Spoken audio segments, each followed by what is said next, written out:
নমস্কার বন্ধুরা, ব্যাঙ্গালোরে ডাক্তার দেখাতে এসে আমরা কাবেরী গেস্ট হাউসে যে রুমে আছি সেই রুমটা আজকে আপনাদের সঙ্গে শেয়ার করি। সকাল থেকে আজকে বেলা 3টে পর্যন্ত আমাদের সময় আছে। 3:30টের সময় অ্যাপয়েন্টমেন্ট আছে ডাক্তারবাবুর সঙ্গে। তো এইটা হচ্ছে আমাদের রুম। এখন আমরা যে রুমটাতে উঠেছি, এই যে আমি ঘরের ভেতর ঢুকে কপাটা দিয়ে দিলাম। দেখুন, প্রথমেই একটা সোফা আছে, তারপরে আছে একটা ছোট্ট টেবিল, তার নিচে ড্রয়ার আছে, আর এখানে আছে একটা বেশ বড় সাইজের খাট। দুজনের মতন শোবার জায়গা, কিন্তু 3-4জনও শোয়া যাবে। মাঝে এটা একটা ডাইনিং টেবিলের মতন করা রয়েছে, ওপরে গ্রানাইট দেওয়া, আর ওই দিকটা আছে কিচেনের প্যাসেজ করা। কিচেনের প্যাসেজটাও খুব সুন্দর। এই দেখুন, এখানে আমি যে সবজিগুলো কিনে এনেছি সেগুলো রেখেছি, আর এখানে গ্যাসেতে ডাল চাপিয়েছি, আর একদিকে ভাত চাপিয়ে দিয়েছি। রান্না বান্না করে খাওয়া দাওয়া করে স্নান টান করে তারপরে যাব। দেখতে পাচ্ছেন কিচেন প্যাসেজটা অনেকটা জায়গা আছে। আর এখানে এই দেখুন ব্যাঙ্গালোরের বেগুন, এগুলো পেঁয়াজ, এগুলো সবজিগুলো আমি এখান থেকে কিনেছি। ভেন্ডি, আচ্ছা, ডিম, এগুলো সব কিনেছি। রান্না হচ্ছে তো, কদিন ধরেই আছি। আমার হাজব্যান্ড আজকে আমাকে একটু হেল্প করছেন, তাড়াতাড়ি করে এই যে ঝিঙে আর পেঁয়াজ কেটে দিচ্ছেন। আর এখানে জলের বোতল রেখেছি। আচ্ছা, টিফিনের জন্য একটা 500 গ্রাম মুড়ির প্যাকেট কিনেছি। এখানে ব্রেডও কিনে রেখেছি, অ্যাপেল কিনেছি, আর কিনেছি বিস্কিট, আর এই জলের বোতল। ব্যাস, এতেই মোটামুটি চলে যাচ্ছে, প্রয়োজন অনুযায়ী সব কিনছি। ওই যে কিচেনে জানালার ওপরে এক্সস্ট ফ্যান আছে। গ্যাসের ওপরে আবার এখানে ওয়ার্ড্রপ করা রয়েছে, আর এই সাইডটাতেও ওয়ার্ড্রপ করা আছে। নিচের দিকেও করা রয়েছে আলমারি, অনেক কিছু রাখার জন্য, কিন্তু আমাদের অতটা দরকার লাগছে না। তো রুমটা খুবই সুন্দর, খুবই বড়। আর এবার টয়লেটটা দেখুন। এই যে প্রথমে আছে কুমোড, এখানে বেসিন, হাত ধোয়ার, আর এখানে সাবান ফাবান রাখার, আর এখানে হচ্ছে স্নান করার বালতি আর কল, গরম জল ঠান্ডা জল সব ফেসিলিটি আছে, শাওয়ার আছে। আচ্ছা, এইখানে এই যে এক্সস্ট, কোনো অসুবিধা নেই, নিট অ্যান্ড ক্লিন, হাইজিন খুব সুন্দর, মানে হেলথ হাইজিন খুব সুন্দর। একটা আরশোলা, একটা মাকড়সা, কিচ্ছু নেই। এই যে ডাস্টিংয়ের জন্য দিদিরা এসে গেছেন। মানে রুম সার্ভিস খুব ভালো। আর এখানটা একটা আলমারি করা আছে, আলমারিটার কোনো পাল্লা নেই, এইরকমই ডেস্কের মতন করা রয়েছে। ডাল হয়েই গেল। ডালেতে 2টো ডিম আমি দিয়ে দিয়েছি, ক্যাপসিকাম দিয়েছি, কাঁচা লঙ্কা দিয়েছি, পেঁয়াজ দিয়েছি। আমি কোনো তেল আনিনি, আমাদের যেহেতু তেল খাওয়া বারণ, তেল আনিও নি আর তেল কিনিও নি। ওই তেল ছাড়াই সব রান্না হচ্ছে। পোস্ত হবে, আবার ভেন্ডি ভাতে হবে।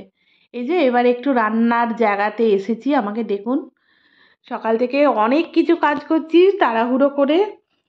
সব থেকে কি জানেন তো, ডাক্তার দেখানোর ব্যাপার তো, এত মানে মানসিকভাবে টেনসড হয়ে আছি। একটু খোলামেলাভাবে যে কথা বলবো কি একটু হাসবো, এসবের মানে আসছেই না একদম। চিন্তা আছে প্রচুর। এই যে পোস্ত আমি কি করেছি, 250 গ্রাম পোস্ত এমনি শুকনো ডাস্ট করে নিয়ে চলে এসেছি। কেননা এখানে শিল নোড়া নেই, আর মিক্সার গ্রাইন্ডারও নেই। ওই যে শুকনো গুঁড়ো পোস্ত নিয়ে চলে এসেছি। ওই পোস্তটা ডাইরেক্ট দিয়ে এরকম পোস্ত, আর আমরা তো পোস্ত ছাড়া থাকতেও পারি না। এইটাই পোস্ত হচ্ছে আর কি। এইভাবে আমি একদম খুব অল্প কিছু বাসন কোসন নিয়ে এসেছি রান্না করার জন্য, আর খুব কম মানে মশলাপাতি নিয়ে এসেছি। 5 ফোড়ন এনেছি, হলুদ এনেছি, লবণ এনেছি, আর এই কাঁচা লঙ্কা, পেঁয়াজ, আদা, চা পাতা, কফি, এইগুলো সব নিয়ে এসেছি। সুগার ফ্রি একটা। ডাল হয়ে গেছে, ডালেতে ডিম সেদ্ধও হয়ে গেছে। আমার হাজব্যান্ড এই যে পোস্তটা চাপিয়েছেন, পোস্তটা হয়েই গেল। উনি দেখছেন, একটু হেল্প করছেন আমাকে। এমনি খুব সুবিধা, 24 ঘন্টা লাইট, 24 ঘন্টা ফ্যান, 24 ঘন্টা জল, মানে সার্ভিস খুব ভালো, রুম সার্ভিসও খুব ভালো। এমনকি এখানে তো জানেন ওয়েদার খুব কমফোর্টেবল ওয়েদার। গ্রীষ্মকালে ওয়েদার হচ্ছে 32 ডিগ্রি ম্যাক্সিমাম, আর শীতকালে তো বলার কথা নয়। একদম খুব ঠান্ডাও নয়, খুব গরমও নয়। মিনিমাম টেম্পারেচার এখানে হচ্ছে 13 ডিগ্রি, 13 ডিগ্রি। সুতরাং আমাদের তো সোয়েটার ফোয়েটার লাগছেও না, আর ফ্যানও চালাতে লাগছে না। এর আগের বারে যখন গ্রীষ্মকালে এসেছিলাম তখন ফ্যানটা অল্প চালাতে লাগছিল, কিন্তু এসি কোনো লাগছে না, পোস্তটা একদম ফার্স্ট ক্লাস হয়েছে। এরপর ভেন্ডিগুলো সেদ্ধ করতে দিচ্ছে, ভেন্ডি সেদ্ধ হবে আজকে। মোটামুটি আমাদের অসুবিধা হয়নি। এই সকালবেলায় উঠে লাইফস্টাইলটা এখন এরকমই হয়েছে, সকালে উঠে চা ফা খেয়ে রান্নাটা চাপিয়ে দিই, চাপিয়ে দিয়ে ভাত হয়ে গেলে ভাত টাত খেয়ে বাসন কোসন মেজে স্নান টান করে ডাক্তারবাবুর যে অ্যাপয়েন্টমেন্ট থাকে ওই হসপিটালে চলে যাই। বা কোনো সময় যদি সকালের দিকে এরকম থাকে, সেই দিনকে যেরকম সকালের দিকে ছিল অ্যাপয়েন্টমেন্ট আর এসে রান্না করার সময় হয়নি, ওই আমি সাউথ ইন্ডিয়ান ফুড খেয়েছিলাম, ইডলি আর চা খেয়েছিলাম, সেই খেয়েই রয়ে গেছি। আমরা ভাত খেতে বসে পড়ছি। ঝিঙে দিয়ে পেঁয়াজ দিয়ে পোস্ত, ক্যাপসিকাম দিয়ে পেঁয়াজ দিয়ে মুসুর ডাল আর মুগের ডাল মিক্স করে একসঙ্গে ডাল, এই ডালটা আমি নিয়ে চলে এসেছিলাম বাড়ি থেকে, মুসুর ডাল আর মুগের ডাল মিশিয়ে নিয়ে চলে এসেছিলাম আর কি এখানে। আর হয়েছে ভেন্ডি সেদ্ধ আর ডিম সেদ্ধ। খুব সুন্দর রান্না হয়ে গেছে, অনেক কিছু রান্না হয়ে গেছে, একদম রান্না করেই গরম গরম খেয়ে নিচ্ছি। এই ডালটা যে প্লেটটায় রেখেছি এই প্লেটটা আমি বাড়ি থেকে এনেছিলাম, আর ওই প্লেটটা আমার হাজব্যান্ড যেটা ভাত খাচ্ছেন ওই প্লেটটা এখান থেকে দিয়েছিল। আর ভাত রান্না করার এই ডেকচিটা এখান থেকে দিয়েছিল, আর ওই ডাল রান্না করার ওই বাটিটাও এখান থেকে দিয়েছিল, আর এই সসপ্যানের ঢাকাটা এখান থেকে দিয়েছিল।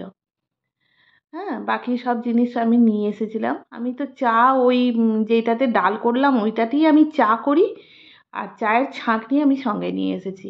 গরম ভাতে আমি একটু কাগজি লেবু মিশিয়ে নিয়ে, কাগজি লেবুর রস মিশিয়ে নিয়ে খেতে আরম্ভ করছি। গরম গরম খাবার আশা করি ভালোই হবে, কীরকম হবে জানি না। তো দুপুরে এইভাবেই আমরা কাটাচ্ছি। খুব সুন্দর হয়েছে, ভীষণ টেস্ট হয়েছে। আমার হাজব্যান্ডও বলে দিয়েছেন ভালো হয়েছে। তো উনি এখন ডিম খাচ্ছেন না, যার জন্য দুটো ডিম আমাকেই খেতে হচ্ছে। এই যে রান্না হয়ে গেছে, আমি বাসনও মেজে ফেলেছি, সব নিট অ্যান্ড ক্লিন হয়ে গেছে। এবার আমরা হসপিটালে যাব একটু রেস্ট নিয়ে তারপরে। তো বন্ধুরা, যারা তোমরা আমার এই ভিডিওটা দেখলে তারা অবশ্যই লাইক শেয়ার কমেন্ট করবে আর খুব ভালো থাকবে। খুব শিগগিরই হাজির হব আবার একটা নতুন ভিডিওর সঙ্গে। ততক্ষণ টাটা।